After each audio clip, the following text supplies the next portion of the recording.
Hello guys, you're welcome back to Niger News and Entertainment. I've got an interesting gist for you today. A man buried his father in a BMW Jeep. This is interesting. A Nigerian man who honored his father by burying him in a brand new luxury BMW instead of a coffin has revealed why he did it.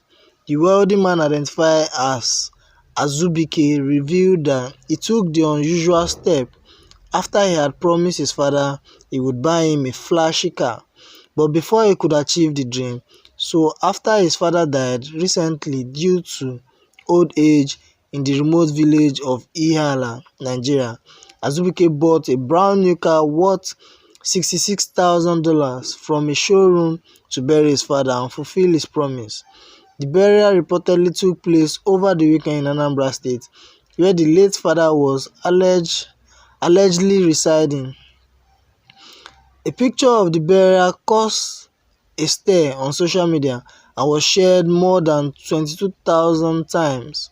The photo taken at the funeral shows a huge grave dug 6 feet deep and a BMW being lowered into it. He recently lost his father and wanted to give him a befitting homegoing. He decided to purchase a brand new BMW worth use as his coffin. However, many people on Facebook were furious with the man for making a mockery of his father, while others were angered at the waste of money and stated that he could have used it for the development of the village. Alright guys, what do you think about this man burying his father in a BMW Jeep? Share your thoughts with me in the comment section below. If you're new, don't forget to subscribe and also hit on the bell icon to get new notifications when a story drops.